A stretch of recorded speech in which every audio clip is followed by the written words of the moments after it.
Hello मेरे प्यारे दोस्तों, कैसे हो आप लोग। आज आज की इस वीडियो में आपको क्लास 10th मैथ प्रश्नावली 1.2 आपको काफ़ी अच्छे से समझाऊंगा।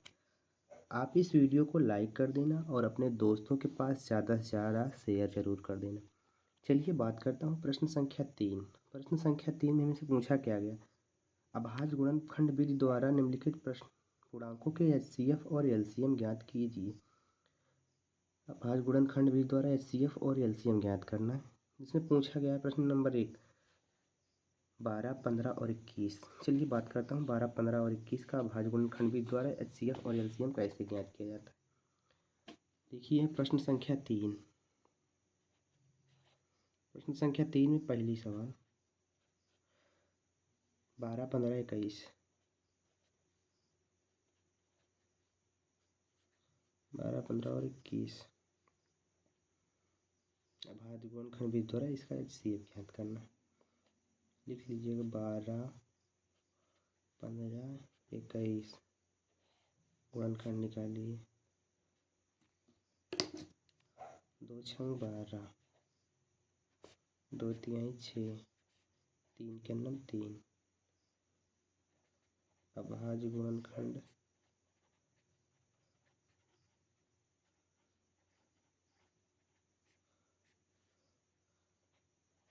बारह इक्वल टू 2 के पावर 2 इंटू 3 डिवाइड करता हूँ 15। 3 5 15, 5 ही करना 5।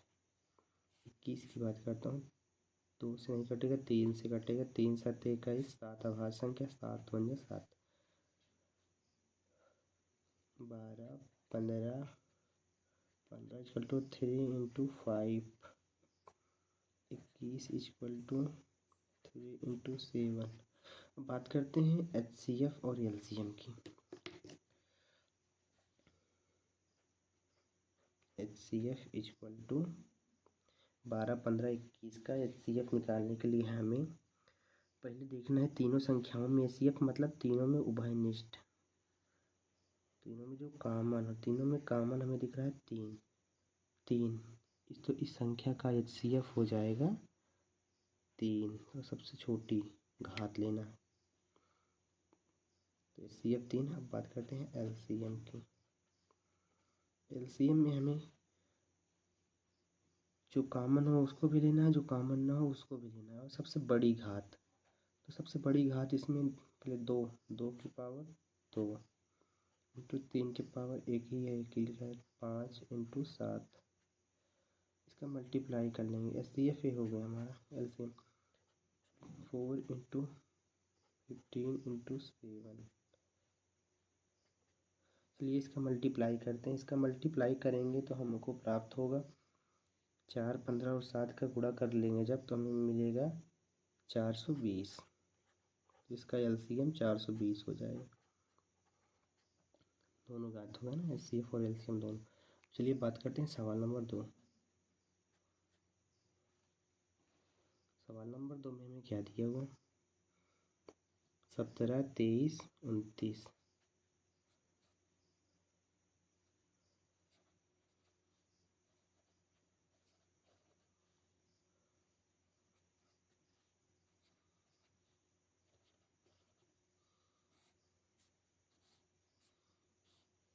गुणनखंड निकाल लीजिए पहले। अभाज्य संख्या है, 17 बन जा 17, 23 बन जा 23, 29 बन जा 29। चलिए अभाज्य गुणनखंड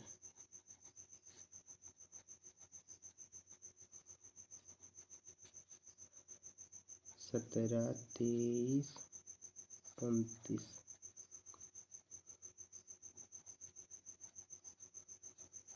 स्वयं से कट रहा है, कोई संख्या नहीं है। इसका बात करते हैं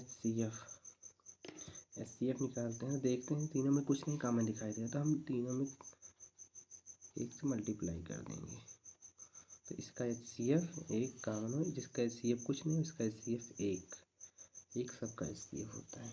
LCM इक्वल टू तीनों को मल्टीप्लाई कर लेंगे। तो तीनों का मल्टीप्लाई कर देंगे तो हमें प्राप्त होगा 11,339। गुणा कर लीजिएगा अच्छे से, ठीक। ये मिलेगा। HCF है वो LCM है। चलिए बात करते हैं सवाल नंबर 3। सवाल नंबर 3 में हमें क्या दिया है? सवाल नंबर 3 में हमें दिया है 8, 9, 25।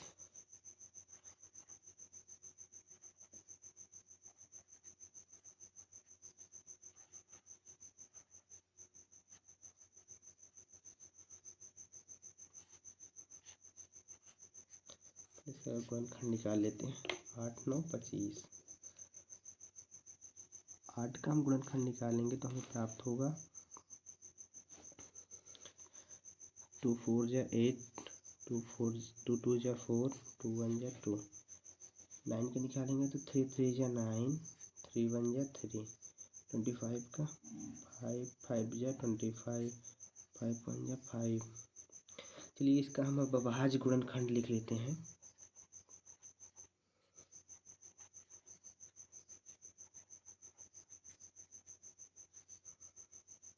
8, 9, 25। 8 2 के पावर 3, 9 3 के पावर 3, 25 5 के पावर 2। इसमें कुछ नहीं कॉमन दिख रहा है। इसमें कुछ नहीं कॉमन दे रहा है, उसका HCF निकालने के लिए हम 1 से मल्टीप्लाई कर देंगे तो कॉमन दिखने लगेगा, तो इसका HCF 1 हो जाए। LCM इक्वल टू 2 की पावर 3, 3 की पावर 3, 5 की पावर 2। तो इसका हम मल्टीप्लाई कर लेंगे तो 3 जा 8, 3 3 जा 9, 3 3 जा 27, 5 5 जा 25। अब इसका हम मल्टीप्लाई करेंगे तो हमें इसमें प्राप्त होगा 8 27 25। 8 27 25 का जब हम मल्टीप्लाई करेंगे तो हमें मिलेगा 1800। ये हमारा आंसर हो जाए। ठीक, चलिए बात करते हैं सवाल नंबर 4। सवाल नंबर 4। सवाल नंबर 4 में हमें क्या दिया है? HCF 306 657 equal to 9। 306 और 657 का HCF जो दिया है 9 दिया है, तो LCM ज्ञात कीजिए 306 और 657 का। चलिए हम बात करते हैं सवाल नंबर 4। संख्या है 306 और 657। इसका HCF जो दिया है 9 दिया है, तो LCM equal to question mark. तो हमने एक फार्मूला बताया था, आपको नोट करके लिखवाया था पहले ही क्लास के आखिरी में लिख आया था हमने आपको। दो संख्याओं का गुणनफल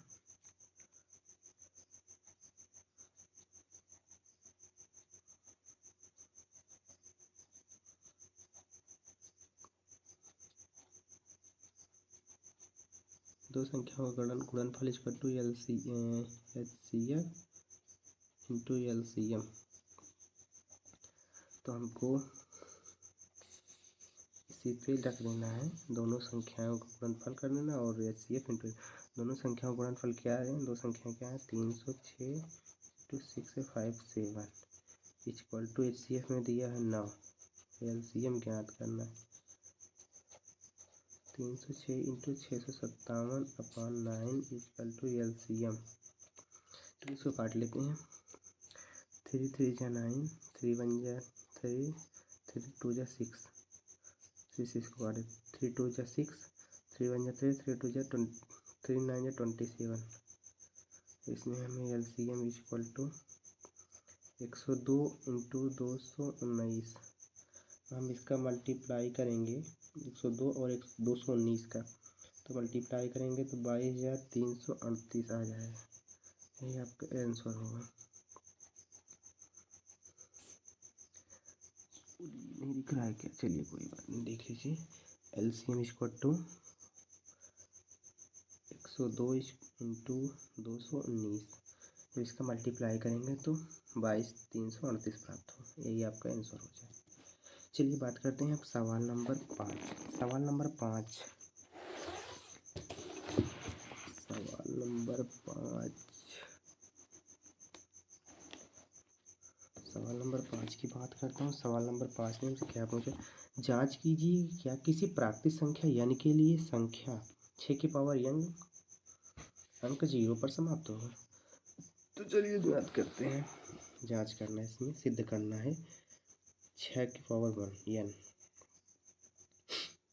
सवाल नंबर 5। 6 की पावर 1, 6 की पावर n। देखिए 6 की पावर n, या तो पूछ लिया आपको 6 की पावर n किसी संख्या n के लिए 0 पर समाप्त होगी। तो इसके लिए आपको देखना है 6 की पावर n पूछ ले, 12 की पावर n पूछ ले, कुछ भी पूछ सकता है, 4 की पावर n पूछ ले। तो आप करना क्या है इसमें देखना एक महत्वपूर्ण टॉप पॉइंट है, रिजल्ट क्या है। इसमें हमको करना रहता है, अगर पूछ ले ऐसी बात करना 6 की पावर n एक प्राकृतिक संख्या है, तो इसको हमें सिद्ध करने के लिए यदि कोई संख्या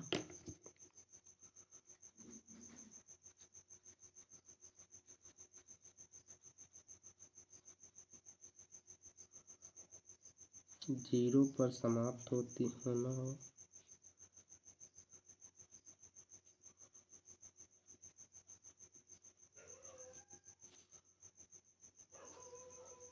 तो उसका अभाज्य गुणनखंड जो होता है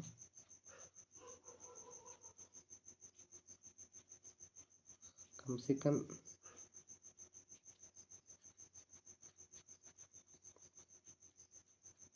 एक बार दो और 5 आना जरूरी है। उसी गुणनखंड में 2 और 5 एक बार कम से कम आना चाहिए जरूर। ठीक, अब चलिए हम बात करते हैं 6 की पावर n। 6 की पावर n का हम अभाज्य गुणनखंड निकाल लेते हैं, अतः 6 का अभाज्य गुणनखंड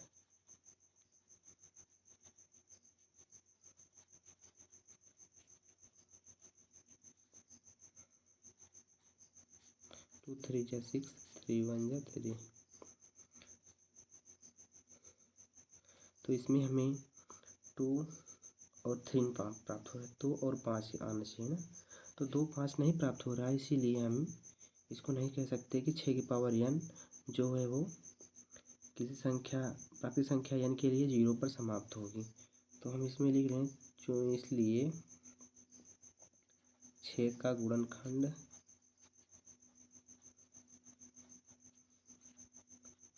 करने पर यह 25 के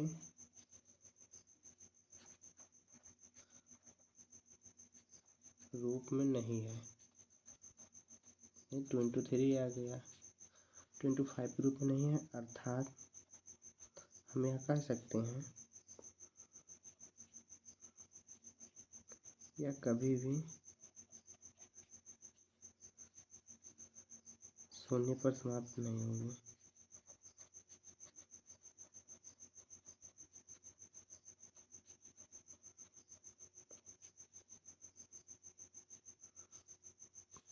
किसी भी संख्या n के लिए।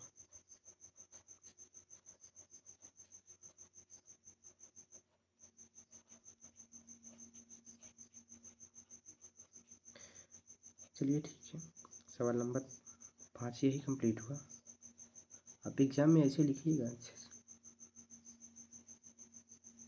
सिस्टमेटिक ढंग से। चलिए ठीक है, धन्यवाद। Thanks for watching my video. Please subscribe my channel.